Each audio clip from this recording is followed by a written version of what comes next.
Good afternoon, everyone. My name is Bruce Agnew. Welcome to the Future of Flight. I am the co-chair of the Pinward Transportation Group. I'm also the director of the ACES Northwest Network.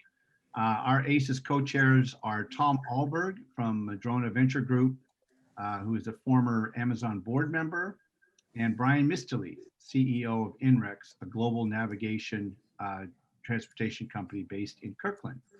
I want to thank our sponsors, Emily Whitman and Aaron Heronshaw at AFA, Aerospace Futures Alliance in particular, as well as Lori Brown, who helped circulate our announcement to her Association of Unmanned Vehicle Systems International Group. And by the way, we will be having a session with them on this topic tomorrow afternoon. You can go to the AUVSI website to find out details.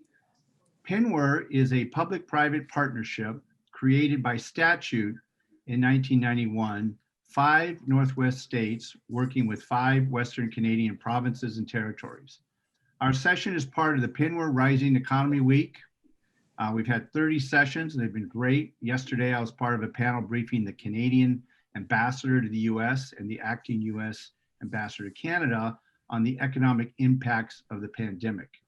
And speaking of aligning federal, state, and provincial policies, regulations, and a topic for today, tax incentives, we are talking about the future of flight with an expert panel of moderators from Canada and the US.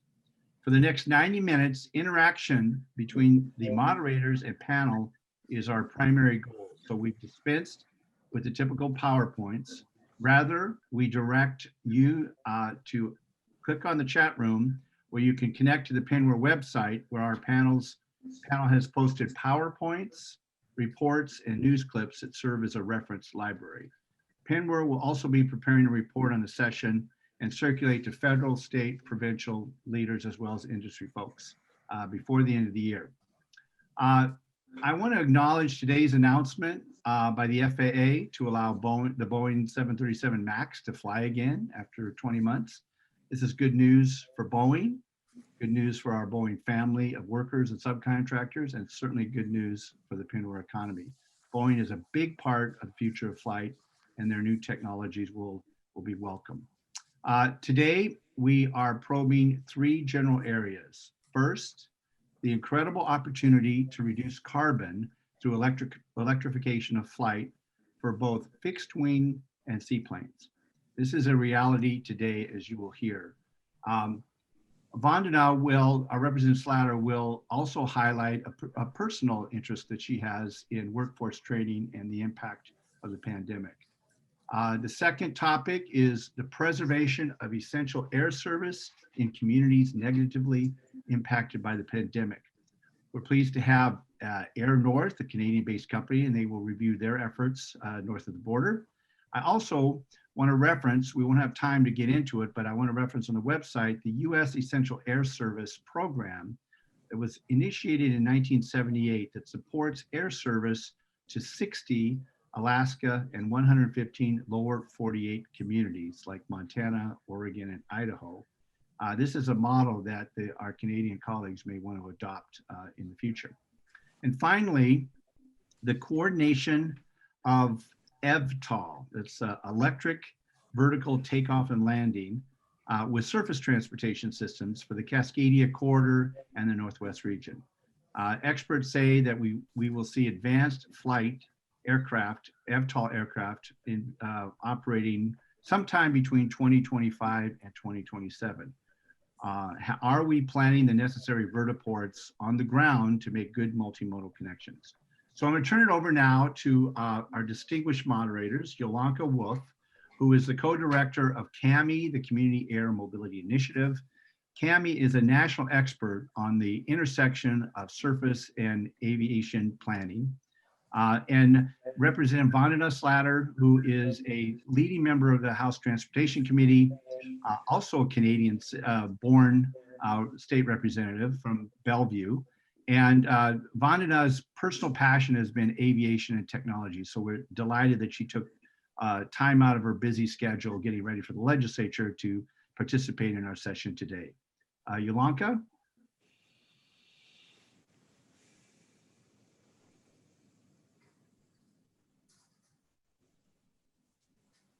find the unmute button there. All right, thank you for the introduction, Bruce. I'm really pleased to co-moderate today on behalf of CAMI, the Community Air Mobility Initiative. CAMI is a nonprofit organization dedicated to the responsible integration of advanced air mobility into communities by providing education, communication, and collaboration. CAMI understands the importance of connecting communities and industry by working with all stakeholders to develop advanced air mobility that integrates with existing and future metropolitan and regional transportation systems. CAMI educates and equips state and local leaders, decision makers, planners, and the public with the information that they need to set policies and design infrastructure and systems to successfully integrate aviation into daily transportation needs. We're a virtual organization. We operate globally, but we are located here in the Pacific Northwest. We were founded last year, prompted by 4 underlying principles. First, technology is redefining flight through the development of electric propulsion, autonomous systems, and data-driven mobility as a service. These technologies lower the operating costs of small aircraft on short routes. They increase the number of access points to the air, and they stimulate latent demand for flight where ground transportation is used today. Second, electric aircraft, both fixed wing and vertical takeoff and landing, or eVTOL, can make aviation safer, quieter, greener, and more economical. It is a sustainable solution that can serve as one mode in a multimodal metropolitan or regional transportation system. To do so, however, it must integrate seamlessly into that system. Third concept or principle is that the aircraft are here, or almost here. But so far, this has been a technology push by industry. It's now time for local jurisdictions to understand, to plan for, to budget for, and to begin to incorporate electric flight into their transportation systems by developing a market understanding and market demand. And fourth, key to the implementation of advanced air mobility is public acceptance. And at CAMI, we believe there are 4 key components to achieving acceptance: trust, a demonstration of clear and broad public benefit, limiting any adverse impacts, and integrating advanced air mobility into transportation systems. So as Bruce said, while we may be a number of years away from urban air taxis, we have the opportunity now to begin implementation of this new technology through emergency services operations and through fixed wing electric aircraft flying shorter routes that until now have not been economically viable. And in fact, we already have much of the infrastructure that we need to begin this journey. Our regional network of small airports, which have the opportunity to become vital members of our communities and components of our transportation systems. You'll find more information about CAMI, its programs and membership on this conference's webpage. I believe Beth has put that in the chat. And I also want to draw your attention to the many educational resources that we have on our website, communityairmobility.org, as well as our Urban Air Policy Collaborative Program for state, provincial, and local agencies and organizations, which has a new cohort beginning in January. And now I'm pleased to turn it over to Vandana. Thank you, Yolanda, and thank you for that, that great overview of what you do and what is important. I'm very honored to be asked to moderate today. I am a Canadian immigrant. I hail from British Columbia, so I do appreciate that call out, Bruce. And I am a non-aviator and a non-aviation specialist, a pharmacist by training and a medical scientist as well. But innovation is the lifeblood of the district that I represent. It's in the 48th district in Washington State, which is on the east side of King County, across the water from Seattle. And it is includes the cities of Bellevue, Redmond, and Kirkland. Washington has been leading in aviation, and with electric aviation, we can imagine a future of zero airplane emissions while also potentially reviving small community airports and economy and broadening our transportation needs. And I've had small companies in my district that have been interested in this and hybrid electric air travel, which was how I was introduced to this topic. In a bill that I introduced a couple of years ago that has since been worked on, I was hoping we could set ambitious goals in Washington to maintain our leadership in this area. And since then, we have had a working group that has been convening regarding electric air and evaluating infrastructure needs and providing a space to have this discussion, very similar to what we're doing today. The results of which will be a Washington electric aircraft feasibility study with an emphasis on the state of the industry, infrastructure, education and workforce requirements, funding opportunities, and how our state can benefit from continuing to pursue electrification of aviation. And that is due out in the next week or so.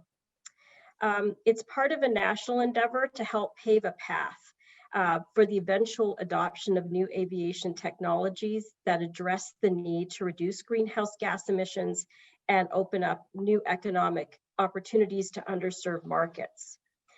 Bruce mentioned in his opening that there's also an interest in this conversation around workforce development and educational training for manufacturing, pilots and maintainers, and it's a good opportunity for our state and reinforces Washington's influence as an aerospace leader. So it's important that we work with the electric aircraft industry to understand their needs. And finally, we just need to pay attention to the impacts aviation has on our environment.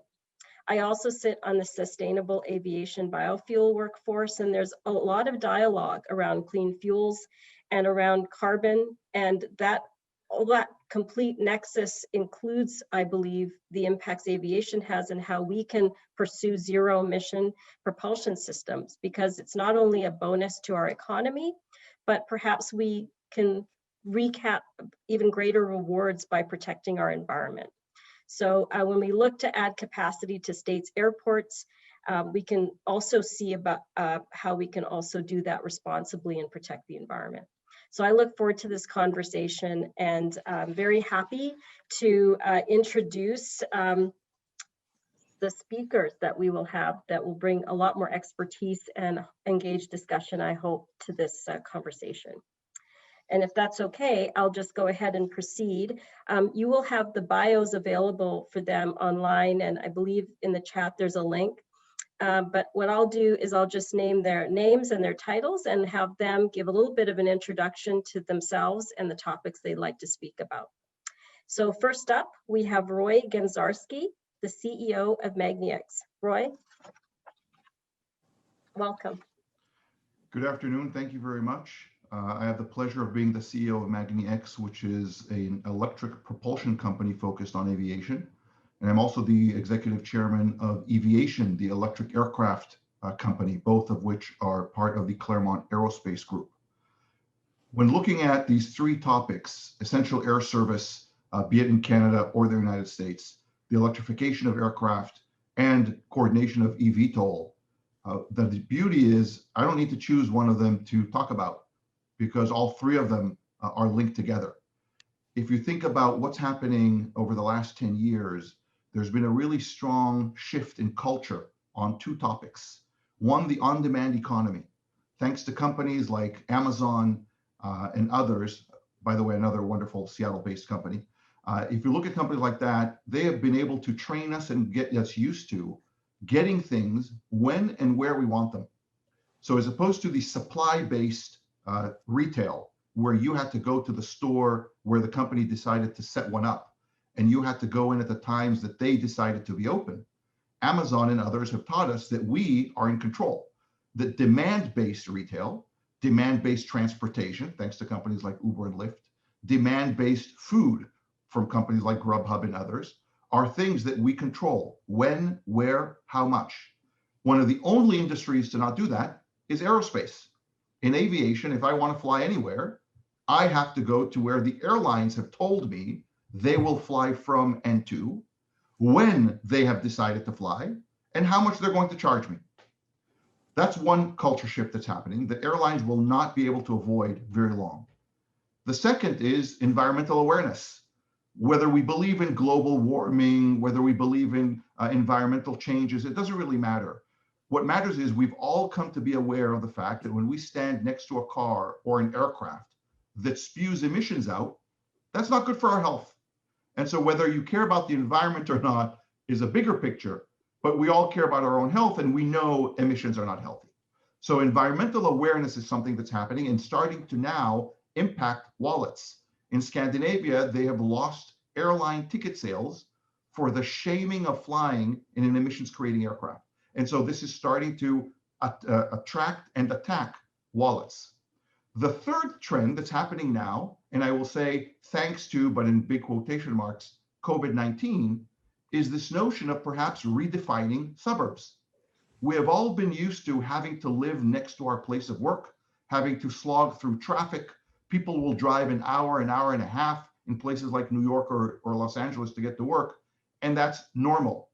Now with working from home, there are many companies, here included in Washington State, and I'm sure in other places as well, where companies have said, you know what, this is so good that even if COVID goes away, keep working from home. Come into the office once in a while, etc. Imagine now people being able to afford bigger houses, more property, more quiet, cleaner air, less traffic by moving not an hour drive away from where their place of work is, but how about 15 minutes flight away?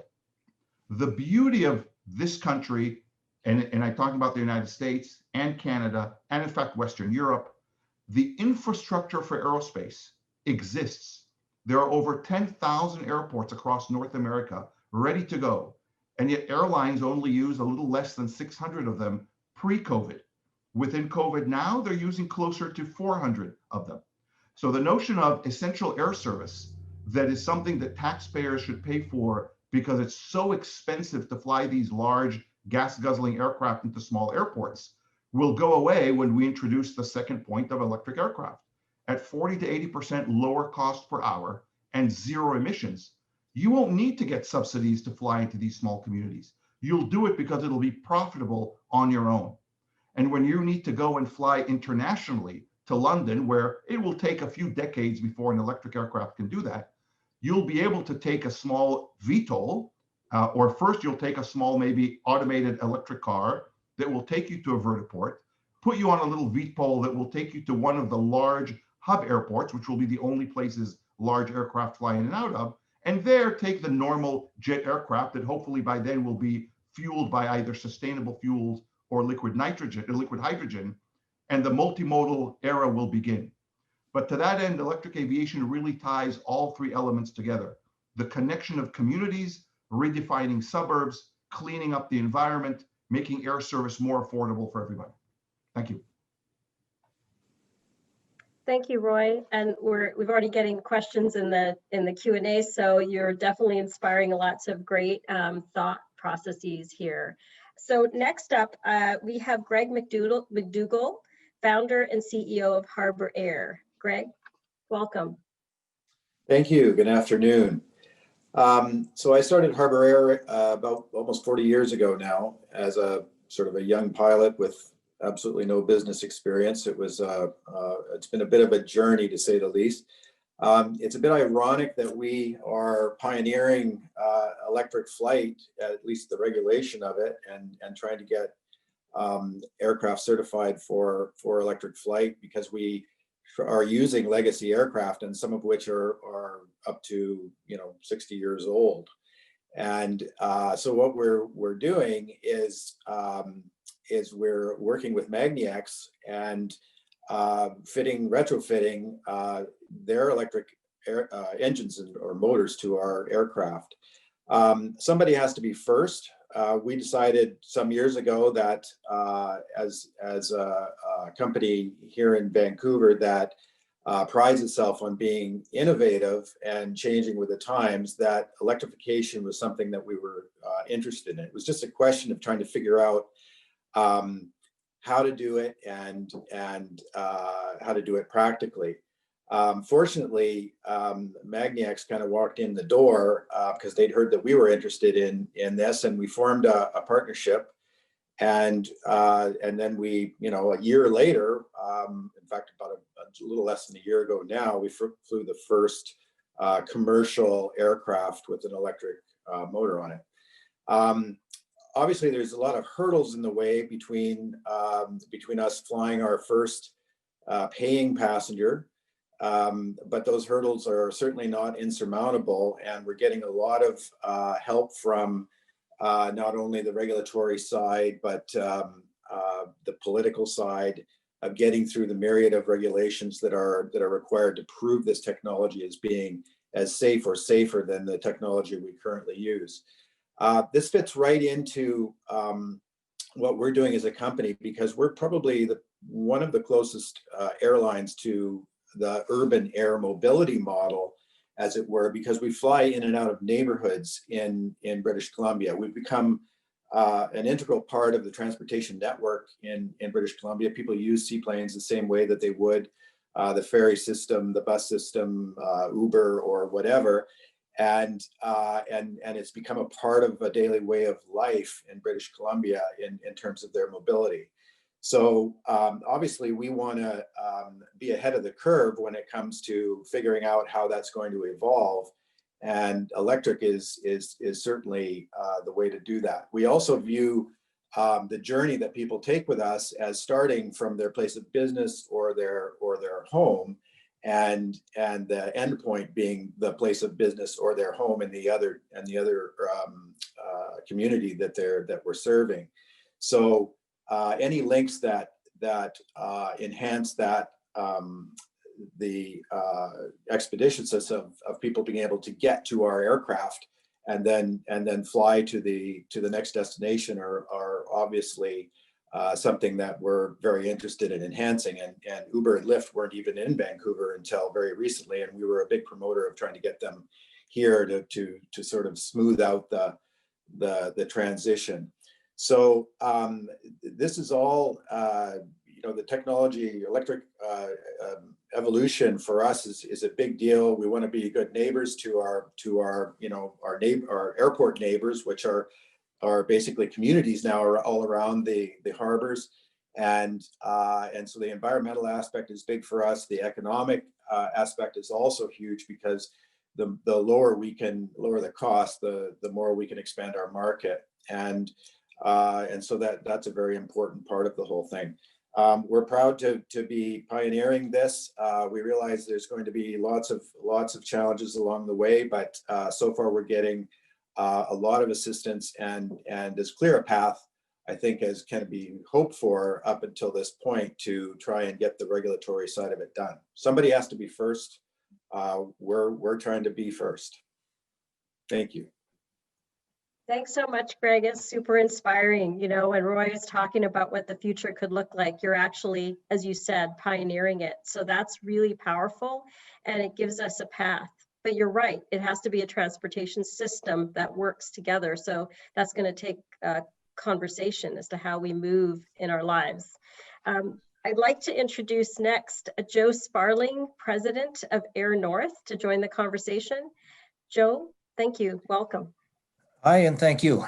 I'll start by, I'm going to talk about regional air services, and I'll start by perhaps illustrating the difference, or pointing out that there's a big difference between essential air services in Northern Canada and essential air services in larger markets in the South. To put that into perspective, Northern Canada accounts for 40% of Canada's landmass and less than 0.3% of Canada's population.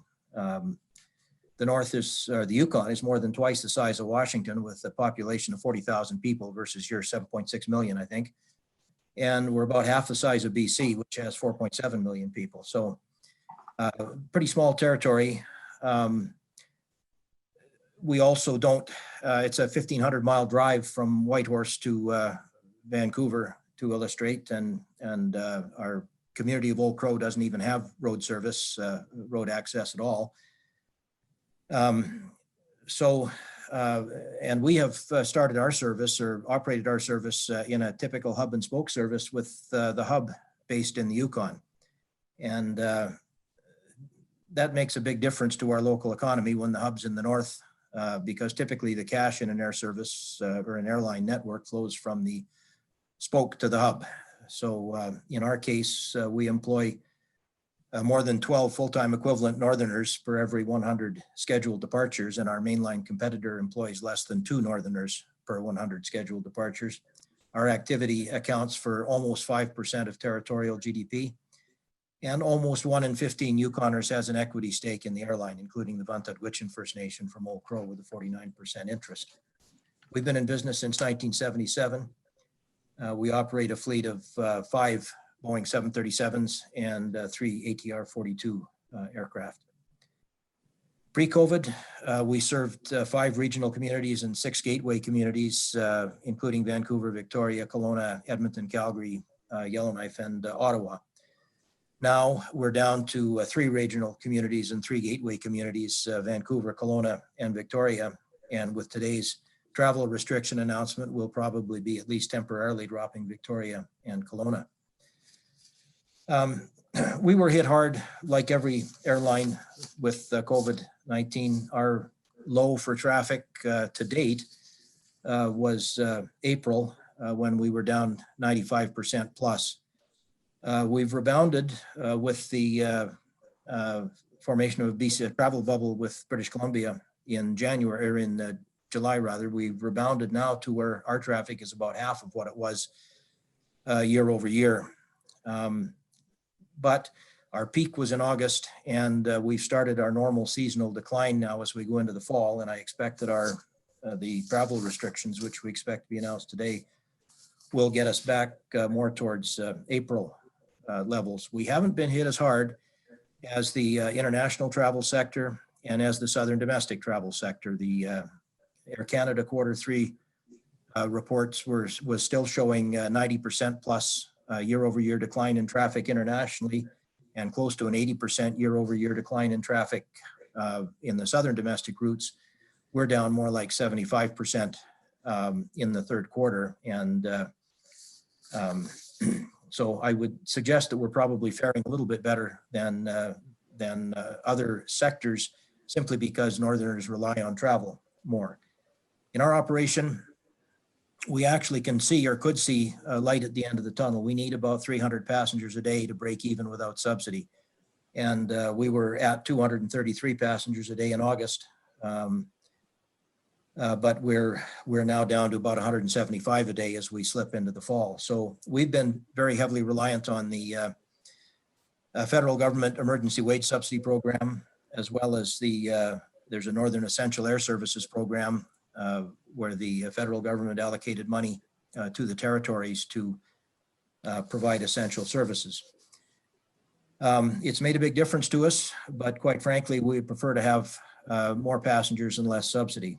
And one of my observations is that a lot of the subsidy dollars are going towards subsidizing empty seats flying around. There are there's far too much capacity in the market. And I think if we can address the capacity dynamic, then carriers will have an easier time of exiting the need for financial subsidy. In fact, by my reckoning, the cost of the excess capacity in the Canadian market has exceeded the amount of subsidies paid. So if we can first address ways in which carriers can better match their traffic to their capacity, then I think we'll have an easier time exiting from the requirement for financial relief. It's a difficult thing to achieve in a competitive market because no carrier wants to be the one to cut back, thinking that the other guy is going to take advantage and just add capacity. But I observed that when we started our business in 1977, had we wanted to fly jets between Whitehorse and Vancouver, we would have had to apply to the Canadian Transport Commission and meet the test of public convenience and necessity. Our request would likely have been denied because they would observe that there's not enough traffic in the market to support more than one airline. At that time, the market was generating about 9,000 passengers a month. And in October, that's pretty much what the local market generated, about 9,000 passengers. So we've taken a 40-year backslide in demand. And I think that in addition to financial relief, the government would ensure better use of subsidy dollars if at the same time they were to initiate some policy relief. I would suggest that with everybody looking for money, they have a fair bit of leverage. We've asked for two things. Number one, in the north, mandatory interline agreements should be required between air carriers. And number two, given that the mainline carriers flying into the north do not serve the regional communities, we would like to see their capacity limited on the mainline gateway routes. We rely on the gateway routes or the jet routes to look after about 85% of our overhead costs. And COVID has reduced our mainline contributions down to about 78% of overheads. And even though we've been able to knock about a third off of our overhead costs, that's putting a lot of pressure on service levels and pricing on our regional routes. So we think that with two asks, number one, mandatory interline agreements, and number two, a capacity cap on mainline access to the gateway markets, we could operate subsidy-free, hopefully within a reasonable period of time, assuming that demand doesn't backslide on us. Thank you. Thank you. I think you might have partially answered a question that we might have, so maybe we can broaden a little bit later. But I'm just going to pass the baton on to Jolanta to introduce the next two. Thanks, Vandana. And I just want to say thanks, Joe. It's really great to hear from somebody who has such a wealth and history of experience and is living these issues. I think it'll really add to the conversation. Moving forward now, the next speaker that I want to introduce is J.R. Hammond, who is the Executive Director of the Canadian Advanced Air Mobility Consortium. J.R.? Excellent. Well, thank you so much, Alanka, for that introduction. And we just wanted to express gratitude to the South Island Prosperity Group, as well as Penwar, for having us here today, and the excitement to all of the fellow panelists who we get to continue discussions on for the rest of today. So I am saying a good afternoon and broadcasting today from Vancouver in Canada, and specifically want to acknowledge the land that we are broadcasting from, being the unceded and traditional ancestral territories of the Coast Salish people, the Squamish, Musqueam, Tsleil-Waututh, and many nations among them. Today, I've got the privilege of talking about Canadian Advanced Air Mobility Consortium. We are a federal not-for-profit mandated to create the exclusive national strategy to implement a zero-emission advanced air mobility ecosystem in Canada, moving people, goods, and services through not only the urban and dense areas of our Canadian cities, but critically as well, the rural area. For those that are familiar with the common cartoon of the past, we're really progressing this idea of the modern day version of the Jetsons. I also wear the hat as the founder of the Advanced Air Mobility Investment Company called Canadian Air Mobility, based here in Vancouver, which really brings the focus on the environmental and social aspects of investments within the advanced air mobility ecosystem. So I will pause there, just the initial insight, and we'll dive into more discussions with our panelists on electric aviation and specifically the eVTOL infrastructure side going forward. Thanks so much, Alanka. All right, thanks, JR. And last, but certainly not least, I would like to introduce you to Adrian Lindgren, who is the State and Local Partnerships Lead of the Urban Air Mobility Division of Hyundai Motor Group. Hi, Adrian. Hey, Yolanda, thanks so much for the introduction, and thanks to the event organizers for getting us all here and having this great conversation. The Pacific Northwest is, stretching up into Alaska and up through Canada, such an interesting, I think, geography for this particular type of technology. And at the same time, has a lot of the elements in terms of workforce to really lead, I think, globally in this area. So it's really great to have all these voices here.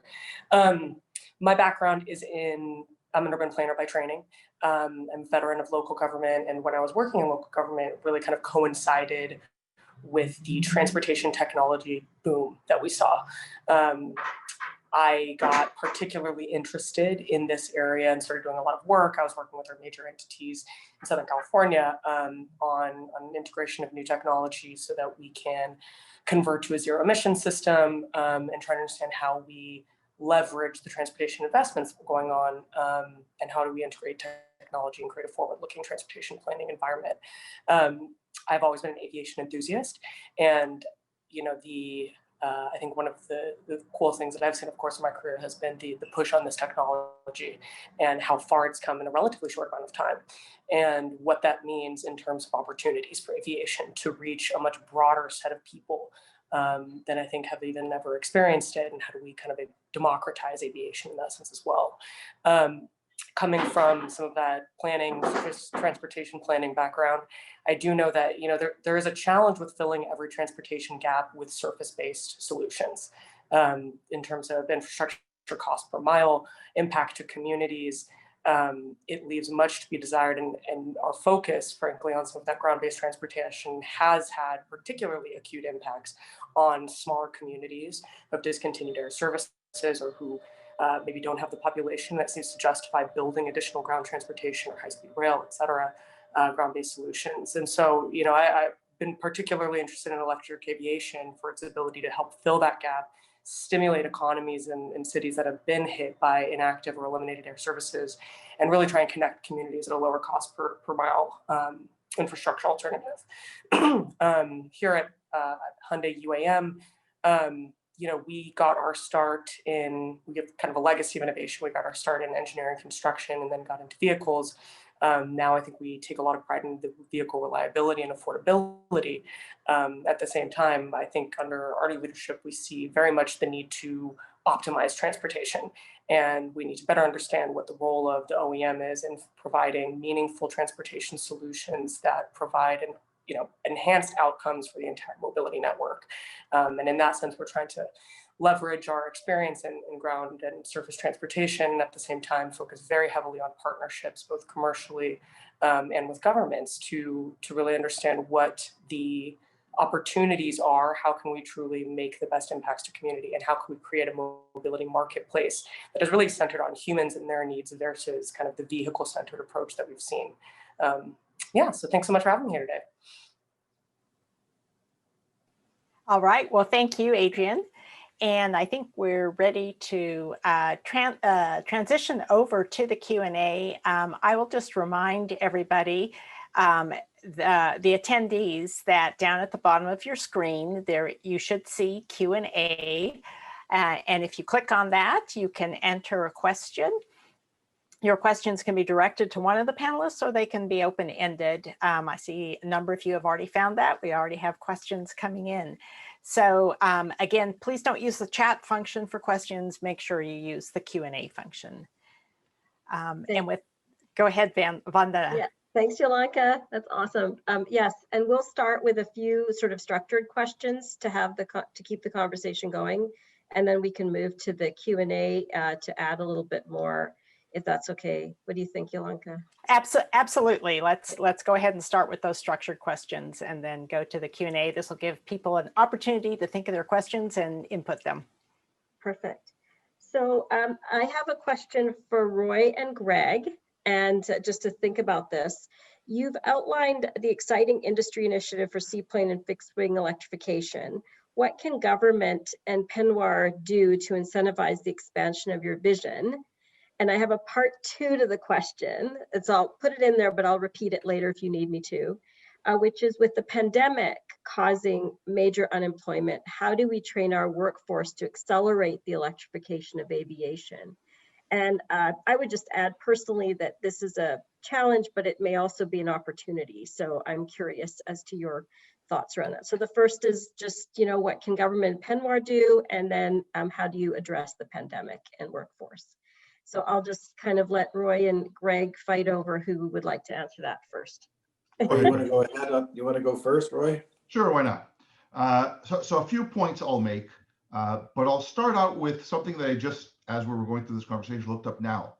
If I wanted to, this weekend, take my wife, leave Redmond, where we live, Redmond, Washington, and go to Wenatchee, 98 miles away.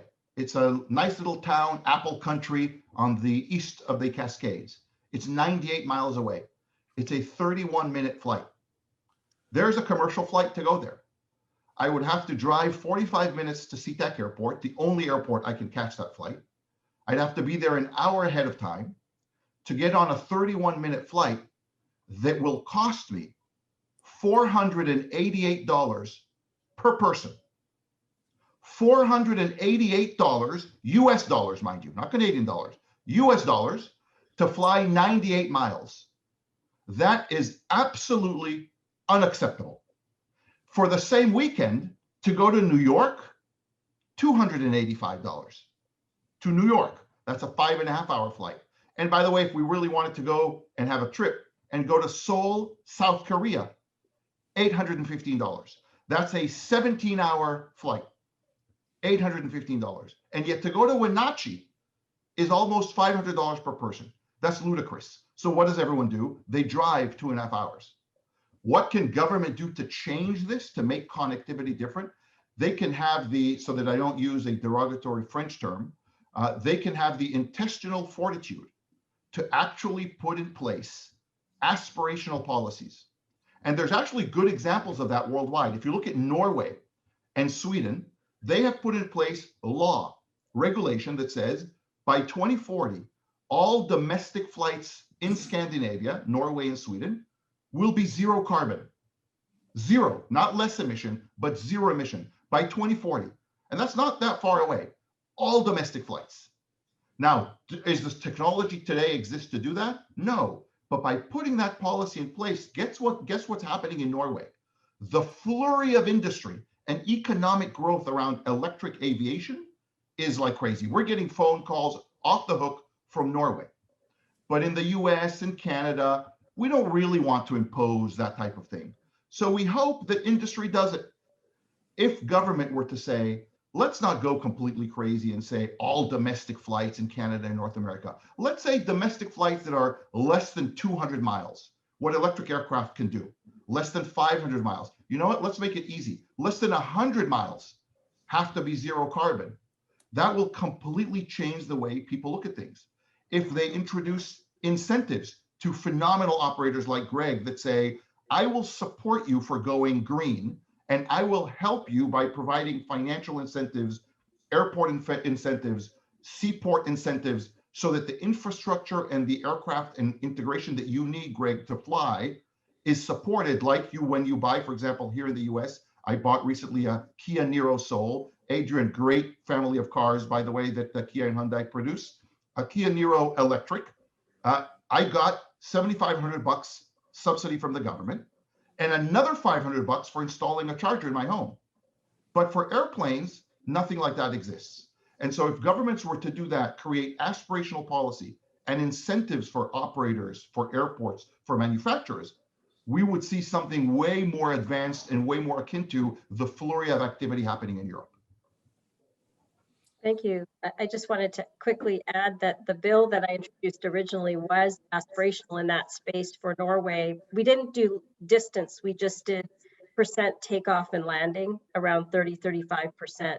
But I completely agree with you, which is why you have to lobby members of government for this. So, sorry, just had to put that in there, Greg.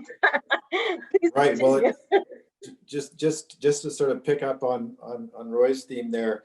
You know, what we've experienced over the last few years in terms of you know, government cooperation, quote unquote, has been really sort of rapidly sliding backwards into more and more bureaucracy.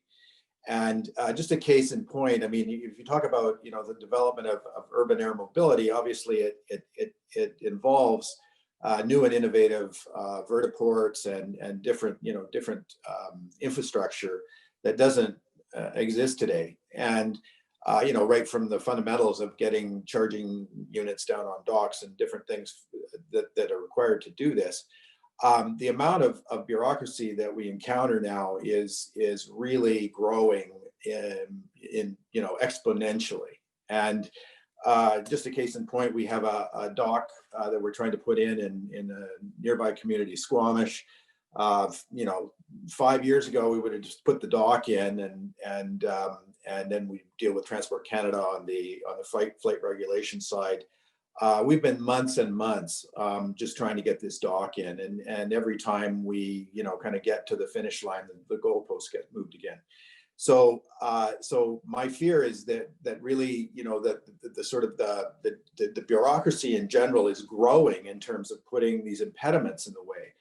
And I think there's going to have to be a shift in the way people think about facilitating this kind of innovation and figuring out how to you know, how to more rapidly get through these layers of bureaucracy. It's almost like we're cranking out, you know, bureaucrats every day out of the universities and putting them in positions where they really don't understand what the heck they're doing except for putting up barriers. And that's a big problem. So that's something we've got to deal with. On the employment side, you know, right now, COVID has shifted everything so dramatically. On one side of it, we've been able to sort of redeploy people that might otherwise be involved in maintaining a regular fleet into this project. And so that's been a benefit. But on the other side of it, obviously, the economic pins have been pulled out from underneath us. So there's a lot of focus on just how do you survive through to when we get this back on the rails again. So the distraction of all of that becomes pretty serious in terms of trying to keep your company financially intact and sort of, you know, you lose focus on the projects that are kind of ancillary to your development, and so that's indeed a negative. But I guess you know, picking up on a positive there, I guess it would be that we've been able to sort of redeploy people's expertise to a certain extent to the project that we're, you know, trying to put forward on this electrification of this aircraft. Vandana, this is Bruce. I'm going to interject a comment just to respond to that. Yesterday, we had a delegation of Penware folks that met with the Canadian and US ambassadors, and one of our 5 priorities was to streamline the permit process, which has been kind of developed archaically without, and this is an important point, without changing the substance of the environmental laws. There's just ways that the federal and provincial and state and local need to do that permit review consecutively rather than concurrently. This is a huge issue for Penware, and something that with this new administration, we can not only rally the allies around traditional transportation, whether it's bridges or highways or rail, but there are a lot of clean energy projects out there, including electric charging stations that need fast track permitting, again, without changing the environmental laws. And perhaps with this administration and this new spirit of addressing climate change, those kinds of projects will be properly expedited. Thanks, Bruce. I think it's really important to understand the connections between local, state, and federal government and how those have not necessarily worked in concert with one another. And then speaking as a sort of a pseudo bureaucrat, I guess, the silos that exist in the way people think about transportation versus science versus innovation versus permitting for infrastructure is those need to be broken down. And I think that the conversation, as Bruce indicated, with climate, other connections, the fact that we're looking at funding shortfalls right now is actually spurring that dialogue a lot more than you might think. So, but you also need more scientists and engineers and innovators that run for office, because it's not easy to have these conversations with people who aren't thinking about this space. So I just want to put a plug in for that as well. And pilots, aviators. So, okay, I have another question for Joe. Or I guess, Bruce, are you asking this, or would you like me to go ahead? Go ahead. Go ahead. Okay, so Joe, you might have sort of answered some of this, but I'm going to give it to you anyway. Is this echoed right now? I'm not sure if everyone can go on mute, and then I can see if that helps. In the US, there's a federal program entitled Essential Air Service that subsidizes air service to rural communities. And does Canada have a parallel program? I think you spoke a little bit to that. If not, what can PENWAR do to ensure that federal, state, and provincial governments are protecting this vital lifeline to northern communities? It seems like you sort of were on that topic, so I just wanted to ask if you wanted to add any more insight there. Well, I'm not sure how or if PENWAR can help, but the Minister Garneau has asked for input from air carriers as to how best to structure an aid package. And I think that our program certainly needs some fine tuning, and I'll give you two examples of that. We're receiving subsidy under the emergency wage program and under the Northern Essential Air Services program. Air Canada is a player in our market, and they're being subsidized as well under the wage subsidy program. And Jazz, who provides capacity for Air Canada, is also receiving a subsidy under the wage subsidy program. So in essence, if you prorate the subsidies being provided to Air Canada and Jazz to the amount of flying they do in the Yukon market, you've got taxpayers funding financial relief for 3 different airlines to fly one route, with airplanes flying around with less than 50% load factors. So there's got to be a more efficient way to spend the money. There's an environmental aspect to that as well. The Yukon government has purchased to reduce greenhouse gas emissions from the aviation or the transportation sector in the Yukon by 30% over 10 years. If we could address the overcapacity problem, we could reduce greenhouse gas emissions by 30% overnight.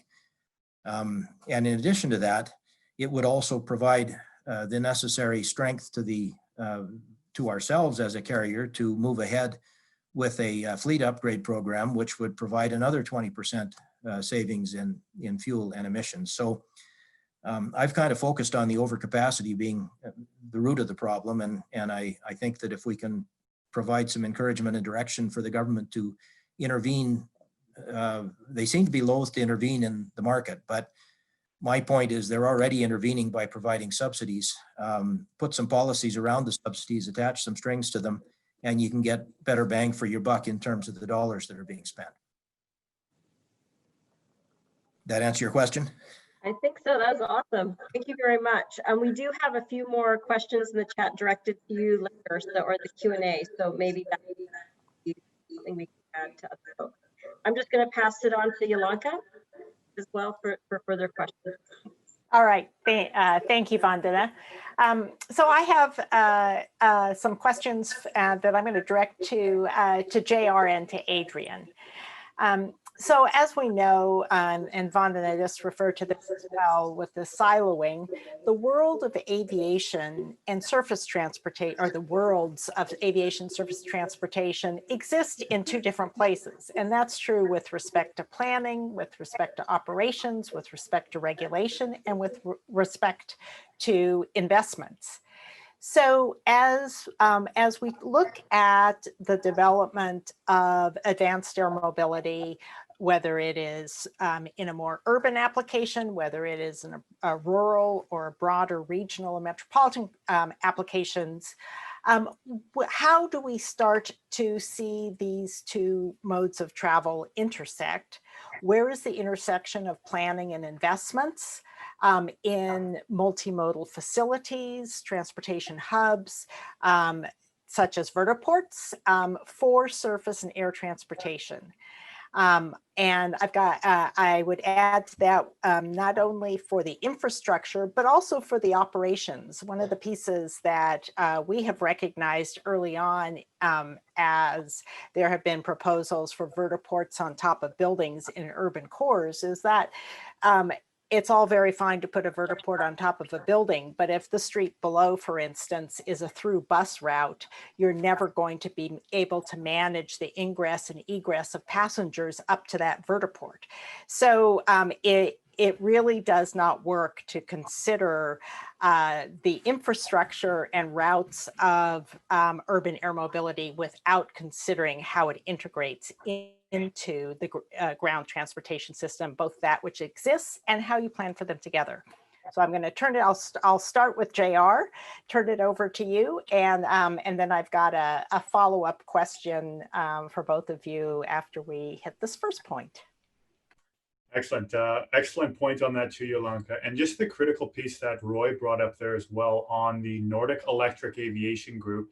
This is a great example of existing platforms that are in the world on setting those bars for, yes, the sustainability requirements, but willing to share that information across the industry to make sure that we continue to raise that bar overall on the global aviation aspect.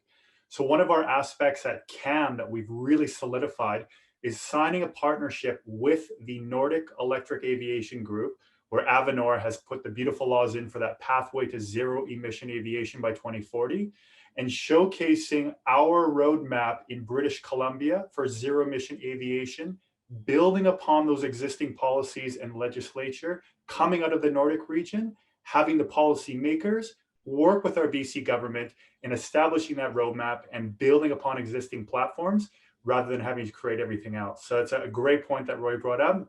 And we really hope this is a starting point for not only British Columbia, but then to share that both nationwide and then critically in our Cascadia corridor region, identifying that Oregon State, Washington State, and British Columbia for a newly termed sustainable mega region.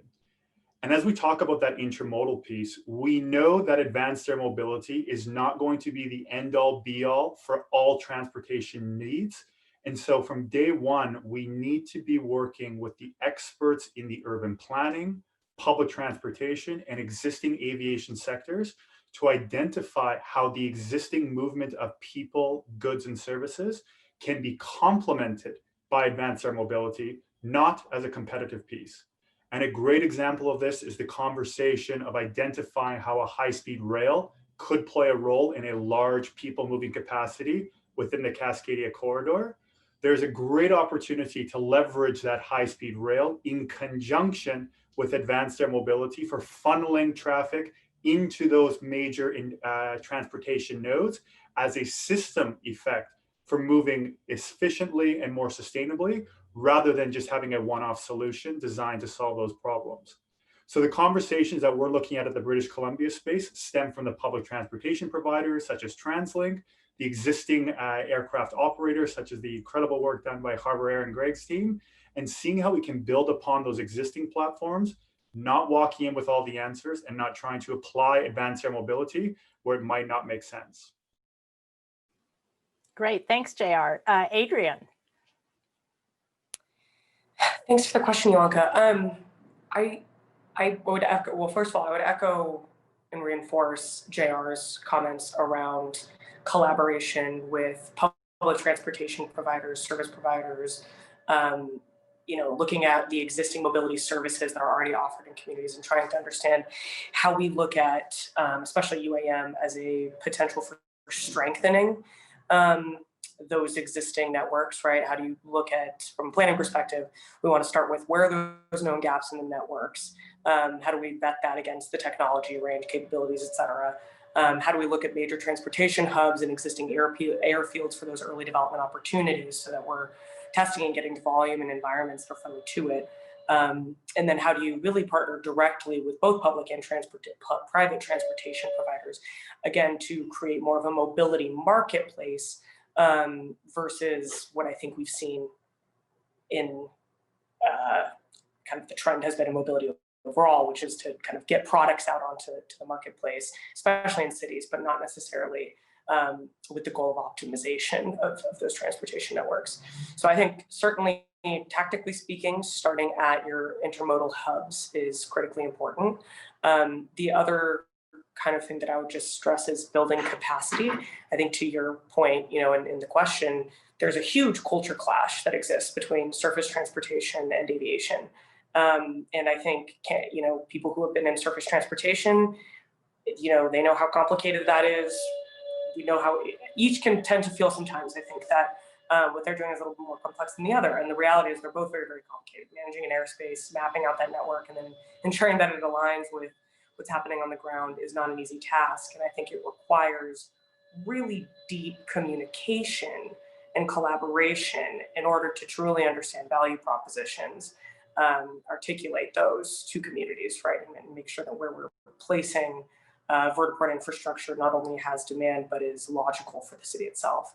I do think building that capacity and that communication, I mean, it's not easy. I think one of the things that drew me into UAM is the sheer complexity of the stakeholders that we have to address.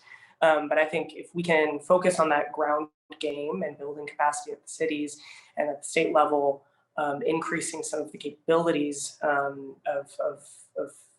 staff and of people working in government to understand aviation, and at the same time reinforce that as we're doing national level planning around airspace routing, that conversation is critically important, right? So that, you know, demand in the sky overlaps, routes in the sky overlap with routes on the ground. I think, you know, those are some of the first steps that we're trying to take through a partnerships approach and working really directly with communities and planners and consumers to better understand where, why, and how should this particular infrastructure be built. Great, thank you.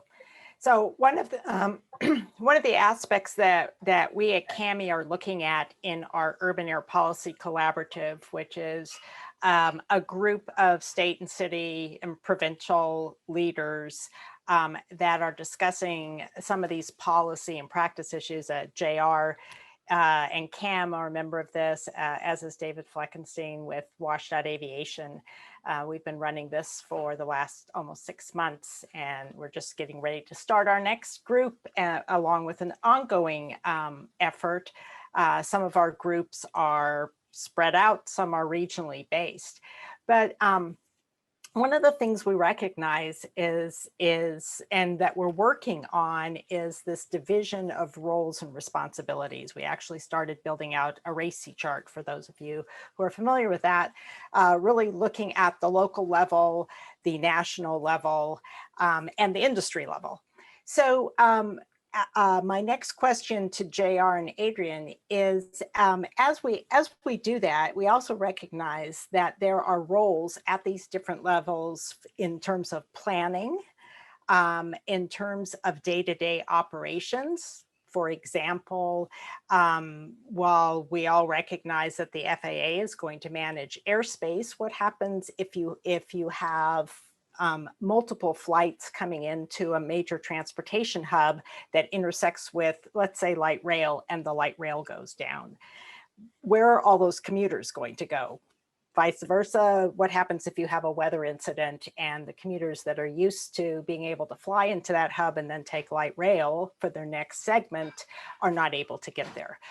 So there has to be a day-to-day operations coordination, and of course cities operate in a regulatory capacity as well. So as we kind of expanding on what Adrian said with the complexity of these different roles, within the Cascadia corridor and the larger Pacific Northwest Penwa region, how do we begin to develop a coordinated land use plan for this region that will address all of these different silos, whether it's air versus ground transportation, whether it's local versus national, whether it's roles of planners, operators, regulators. It's a three-dimensional chess game. So JR, I'll start with you. So the land use planning is a conscious topic that continues to come up from all of the different intermodal aspects. And what I just want to bring the attention to is really the incredible work, especially in the Cascadia region, coming from our tech-heavy sectors on leaning into the data analytics and the smart city approaches that are building the platforms, the understandings, and the integration of all of these, not only transportation movement sides, but how that's layered into the actual urban planning transit in itself. And so what we are focusing on as we bring in the one additional node for advanced air mobility is how are we ensuring the correct, most efficient information is being provided to those urban planners, such that it becomes that 3D chess puzzle, exactly as you mentioned, Yolanka, on designing out an efficient system for the moving of those people, goods, and services in conjunction in the entire system, not just in a siloed approach.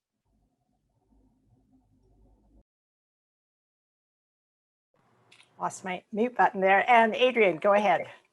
It's a great question, Yolanka, and I think it's one it's a tough nut to crack for sure. But I do think one of the starting places is that we have to build capacity. And I keep going back to this concept of building capacity because, you know, one day when you go to permit a vertiport, right, or you are going to go to a public process, like a public hearing, to request variances or zoning changes, et cetera, you need the audience that you're speaking to have some understanding of what you're talking about, right?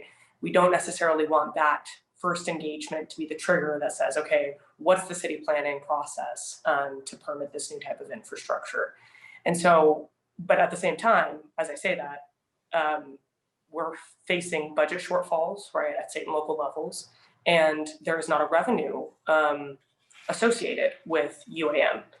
And as a result, right, you're looking at taking directly out of the general fund to build that capacity internally. And so I think a couple of things, you know, trying to estimate and understand as we clarify the roles and responsibilities in the way that you guys are doing, trying to understand what is going to be required of these different public entities in terms of administration, both from a workflow perspective, from a cost perspective, trying to proactively identify how one can cover those costs, right? Where is that going to come from? What's kind of the scheme going to look like? Is it through permitting, et cetera? I would say, you know, that is one, and then demonstrating what the potential impacts are going to be, right? Trying to really communicate with communities and create a data-driven approach for demonstrating economic, social, physical impacts with, you know, as a result of these spaces will, I think, help get that buy-in and also make planners feel like they should be building capacity in this area, right? I mean, you look at a lot of people who are in state and local government, especially local government, I mean, they're community first advocates. And I think, you know, especially when we talk about eVTOL and UAM, I think there's still a lot of work to be done to communicate, engage with the public process so that there is the rationale, the buy-in that was going to be required to operationalize. I would then say that in terms of trying to get to that multi-jurisdictional angle, you know, I think collaborative scenario development that can set a foundation for simulation and visualization could be really critical in this area. And I think it's not necessarily something that just benefits UAM. I think what we've seen from transportation demand modeling overall is that it is flawed because it, you know, reduces people to statistics, and that has implications for equity, for land use efficiency, for the land use network overall. And I think if we can try and frame and maybe take advantage of the time that we have right now, or over the next couple of years, where we say, okay, how do we create a, you know, land use system that doesn't just cater to UAM, but is more focused on people, place, performance outside of things like vehicle speeds, right? How do we embed UAM in a broader conversation around land use planning that relates to electrification, automation, getting back to this kind of comprehensive delivery of a real mobility system. You know, I think that rather than having it solely focused on the UAM kind of conversation, you know, that might help us build the bridge and try and build that capacity a little bit more effectively with our partners who have not had a role in this space historically outside of the airport.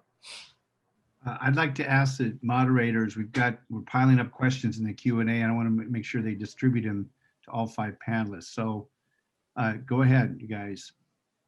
All right, and Vandana, I'll turn it over to you since I've been asking questions. You want to start working down our question list? Okay, do you want to take the first 2 though, or do you want me to go? Actually, you know what? I can do that. It looks like I thought you had said you were going to answer it, so I thought maybe you knew the speaker. Okay. Not necessarily. So, all right, great. Well, the first 2 questions that we have, and we have actually answered a few of these, I think, so we'll kind of walk through them.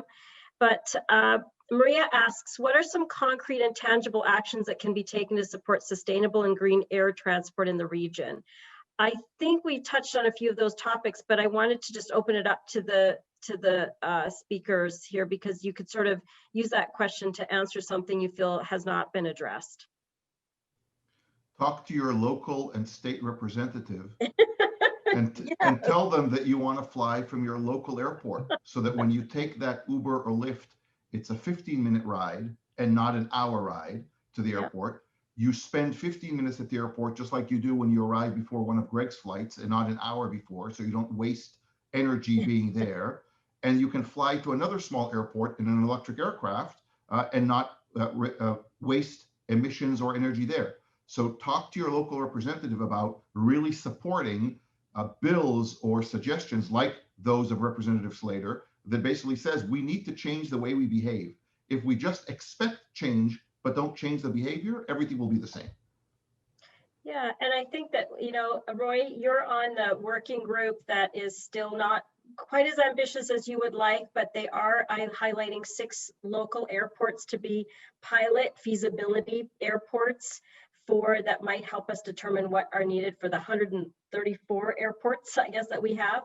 And so if there are cities that are, you know, are chosen, if those small communities are chosen, it might be really great for people to get engaged and support that effort and be aware of it.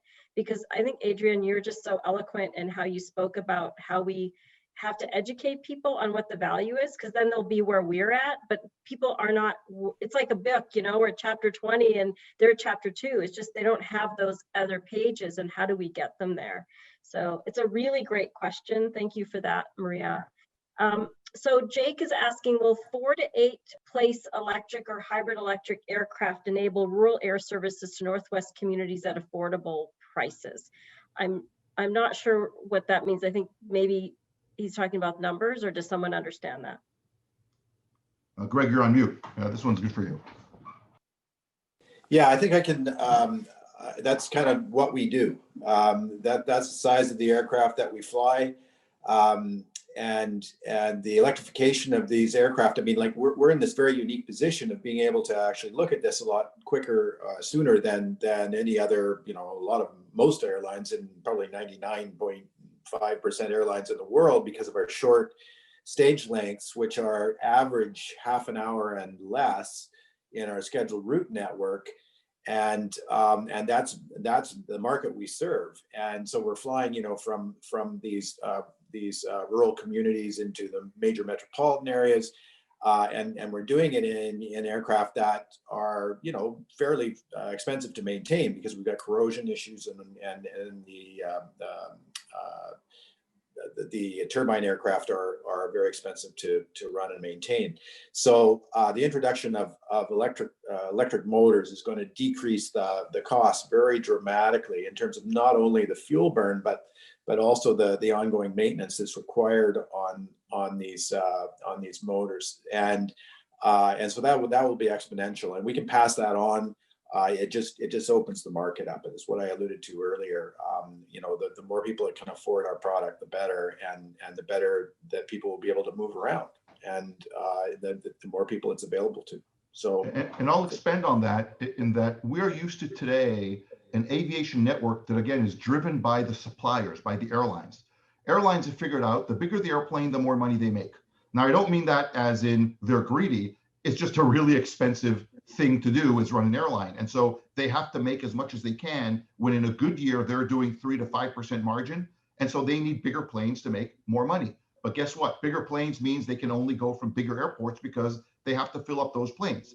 If we come to electric and we start to look at these 4 to 8 to 12 passenger aircraft, we can change the way we think about aviation. Don't think about it as this experience of having to, again, go to the airport and be there ahead of time with TSA checks and flying for 30 minutes, 40 minutes. Think of it as going to your local van pool or your local minibus in the neighborhood. Just instead of driving for an hour, you're flying for 15 minutes. So imagine taking 4 of your colleagues, going to a small local airport and going to another small local airport. So the idea of masses is no longer going to be what the future of aviation is going to be. It's going to be very much targeted, true point-to-point transportation. That's great. I think that it's actually, a lot of the questions here are actually talking about, they're getting inspired by the 90-mile distance too that you mentioned, right? So I think that's really powerful. And when you think about affordable housing, which we're struggling with right now, you could start to see like the possibility even in policy. I wonder if you might speak briefly. The next question is on hydrogen fuel. It's for you, Roy. But I wonder if you could just speak also about the battery technology. There was a question about lag time on that, and with respect to Norway, and maybe you could touch on that, you and Greg, perhaps. And yeah, thank you. Yeah, so I'll speak on it very quickly. Electric aircraft are defined by aircraft that are propelled by an electric propulsion system. Where the electricity comes from doesn't matter. It could be batteries, lithium ion are the ones that are used today, but lithium sulfur, lithium metal, solid state are being worked on. It could be hydrogen fuel cells, which use hydrogen to create through a fuel cell electricity, again, that goes to the motor. It could be a bunch of gerbils turning really fast on a circle and creating electricity that way. It doesn't really matter. The notion is it will really be in the future, what we believe, a right technology for the right mission. For smaller aircraft, 4 to 12 passengers, maybe even up to 19 passengers, flying 500 miles or less, we're probably going to see them with battery electric solutions, because batteries are good enough even today to start doing those types of routes. For aircraft that are going to be 30 to 70 to 90 passenger in size, think of the Dash 8s that are flying all around Canada and the US today, the ATRs, and they're going to be flying up to 1,000 miles in range, we'll probably see hydrogen fuel cells, because the hydrogen fuel cells are much more powerful than the batteries, but they require way too much space to be effective in a smaller aircraft. But they're also not powerful enough to be in the really long range, over 1,000 miles, over 100-seat aircraft, where we're still going to see traditional jet engines, but again, hopefully leaning towards sustainable fuels or hydrogen as a liquid propellant as well. So we're going to start moving away from today's one size fits all, where a 737 or an A320 is optimal to fly at 3,000, 2,500 miles at 38,000 feet, and yet flies to Spokane at the 20,000 feet for 30 minutes and never gets to its efficient cruise. So we'll start to see the separation of technology to the right type of mission. The next question is a quick follow-up, and then I'm going to pass this on to Yolanta. In the next question, Roy, someone is asking about the supply chain regarding hydrogen and whether or not there's a way to transition that supply chain from fossil fuel over, maybe using abandoned oil and gas wells. That's a really good point. A lot of the naysayers will like to point out that, well, you know, Roy, Greg's plane really wasn't clean, because although the plane was electric, it took a lot of fuel in one of these electric plants to create the electricity. People love to bring that up. And yet no one ever brings up all of the emissions that are taken to create fuel. The pumping of the oil out of the ground, putting in a tanker to take it to some refinery, the refinery process as well, and then these trucks that take it to the airport. No one seems to talk about that, because to us that's invisible. Fuel just comes from a pump. Electricity, the beauty of it is, will get cleaner and cleaner. I believe British Columbia is over 90% renewable. Washington State is over 75% renewable. New Hampshire is over 95% renewable. Texas, oil country, is over 60% renewable energy.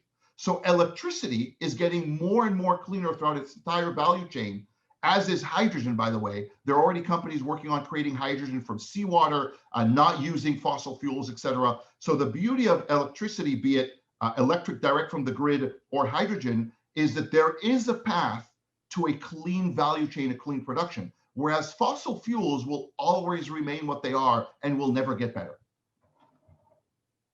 Thank you. And I'm just going to hand it off to Yolanta to take on the other questions here and involve the other panelists. Thank you. All right, thanks, Vandana. I'm going to jump around a little bit so that we can get everybody in the conversation. And I'm going to jump to a question from Matt Morrison. It seems like the policy development is way behind the technology, especially in urban air mobility. What recommendations do you have to bridge the gap in understanding with regional policymakers, federal, state, provincial, and local? So I'm going to open it up and just invite anybody to comment on this. I'll take the first stab at that, then we'll make sure we hear from everyone on this side. But I just go back to that similar point on leveraging existing platforms that are out there to build upon that knowledge and really have that collaborative piece, both, yes, from the local side, provincial and state, and on the federal piece. And as we've seen from the incredible work coming out of the Nordic region, how those international standards are also playing in. So we are facilitating those conversations and trying to expedite that, knowing we don't have to create everything from the ground up initially, build upon the existing platforms. I think one of the things that I've encountered when, being sort of quote unquote pioneer in this electrification of aviation is that there's an incredible amount of lack of knowledge from even the sort of current participants in the aerospace industry, and in terms of where this is going and how fast it's coming. And the one thing that I use to kind of illustrate to people exactly what's going on here is the amount of investment that's being made in not only the battery technology, but the UAVs, everything. There's just vast sums of money being poured in by existing aerospace participants, and the ones that are forward thinking, and the amount of investment that's going on here is to the point where this is irreversible. This is happening. And people better, take note of it and get on board with it, or get out of the way, or whatever it is. But they need to do something because it is coming, and they need to educate themselves about where it's at and what's happening here. And Greg, I think I'm going to lean on Adrian here, because I completely agree with you in terms of the investment. And one of the interesting trends we've seen in the last couple of years is the investment dollars that are coming from automotive companies, and from a technical production perspective, as well as operations, what is being envisioned for advanced air mobility is really more akin to automotive operations than what we think of in terms of legacy aviation operations and production. So Adrian, I'm going to kick it over to you, since you're the example here. No, I appreciate it. I think, we're very, very focused, especially for UAM. I think there's a couple of things. We as an organization are extremely focused on affordability and how we innovate and leverage from our experience in automotive manufacturing, looking at different types of composite materials, right? How do we look at the vehicle and truly get it to the most affordable price point possible? Because I think, public support for urban air mobility can only really be generated if we are showing that we have a pretty diverse set of benefits that we're offering to people. And I think it's there, but I think we have to still refine the business model and ensure that laser focus on affordability, which in many ways is what ended up proliferating the car, is not a moving target, but continues to be the focus for us. I think when we kind of think about the gap that's going on in terms of policy and public engagement, I think flatly we need public engagement campaigns. We need actual professionally deployed public engagement campaigns that leverage some of the same types of strategies that have been used to look at other types of transportation planning, because we have a lot of people on the ground who have already focused many, many decades on how to reach audiences, how do you target that message, and I think we have to couch it again from this larger conversation, as we are here, of aviation, transportation, mobility more broadly, right? So that it doesn't look quite so niche, and it'll bring more people into the fold. And then finally, I would just say that I do think, especially with UAM, we need a consortium approach to providing some of the input that the FAA or other, civil aviation regulators need in order to, I think to some extent people are waiting for information and that isn't going to come. And I do think there's an impetus on private industry to figure out what they want, be clear, be collaborative and thinking about the con-ops and not necessarily waiting for that to happen for us. So that would be my last point. Any of the other panelists want to speak to this issue about policy and its lag behind technology? I'm happy to speak a little bit about policy, being a policymaker, if that's helpful. And if somebody wants to add to what I have to say. So I think you've actually answered a lot of those questions. There's a couple of questions here that talk about high-speed rail and its connection to electric aviation. And then there's a question about urban sprawl. So we touched on land use, but that's actually a really interesting question, right? Because to Roy's point, if you're going to have affordable housing and you can live in other spaces, does that now create sort of this peanut butter approach, which we've tried to avoid? We've tried to sort of create dense spaces and corridors so that we can protect other parts of our environment, or does that allow for sort of a different way of existing, and do airports kind of become hubs? So I'd be really interested to hear what people think about that. I think we always have to be careful, because when we're looking at the way roads and rail and everything has been developed, there is that risk that we lose our sort of our environment when we need a little bit more density in certain spaces. With respect to high-speed rail, so I'll just leave that over here and let other people sort of respond to that. But if you look at high-speed rail, that's a couple of questions here in our Q&A. When you look at our geography and you're thinking about high-speed, very high-speed rail, say from Seattle to Vancouver or something like that, you're looking at a $20 billion project. The type of geography and the engineering that's required is pretty significant. And so the difference is we can see the logic connection, right, between surface to air, because that's obvious. But at the same time, the way that the Transportation Committee is going to see it is, what is the need now? And how do we address the now with the long term? And that requires what Adrian's been talking about, a lot of A, public engagement, but B, the experts in the room.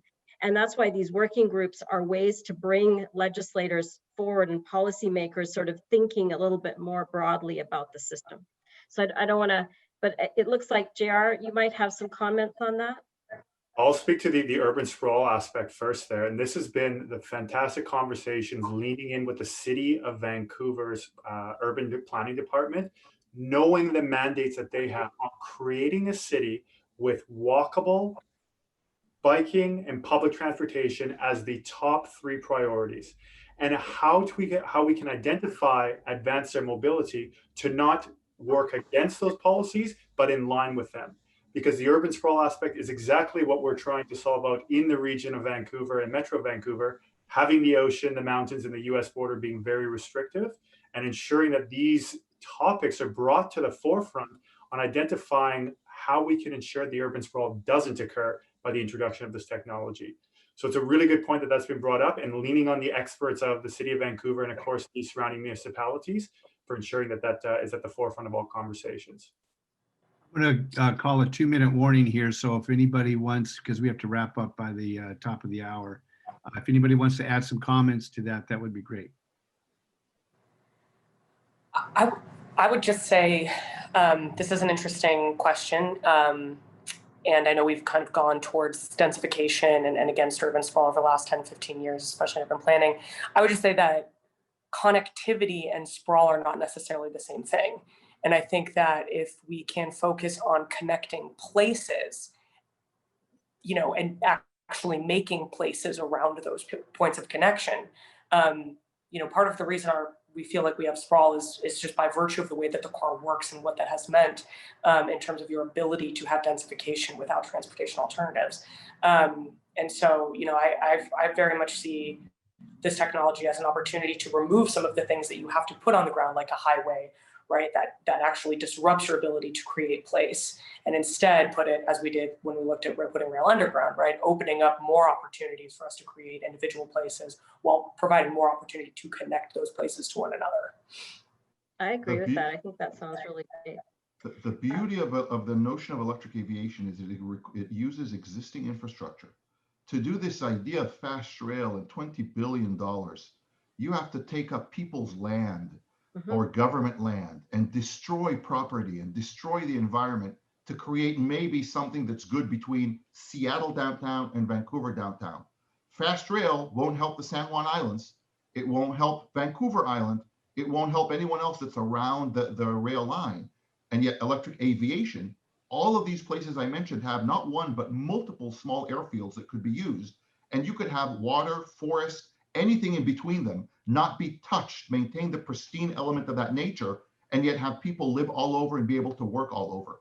And so the notion of electric aviation will really enable that type of future that we all want when we go and visit the nice, small, quaint town and said, oh, wouldn't it be cool to live here? But my work is in the big city. I can't afford to live here. What if you could? Wow. Well, Roy, as usual, you managed to sum up an hour and a half about a paragraph. That was great. I want to thank our panelists and our sponsors, and just indicate that from my perspective, I think like all of us, I sit on many of these Zoom sessions, but this one was really riveting. It's like a documentary. If we could capture this and sit down with every federal, state, provincial policymaker, I think they would come away convinced that we are on the best mission. So congratulations on a great report or a great session. As I indicated earlier, we are going to pull this all together in a report and send it to our policymakers. Joe, we also want to follow up with you and Air North and our ambassador and our folks in Ottawa on this pandemic recovery to talk a little bit more about rationalizing these contributions to rural air service. We at Penware are big believers in aviation to rural communities up north because it is really a lifeline. With regard to the high-speed rail and the Cascadia corridor, Penware is infused on many of the subcommittees of the Cascadia corridor, and we have been pushing with Tim Turber at the port and others to get the corridor to pay attention to electric aviation and UAMs. So we hopefully in 2021 we'll make some progress in that regard. So if there's anything else, we're right at the hour. I want to thank everybody for joining us.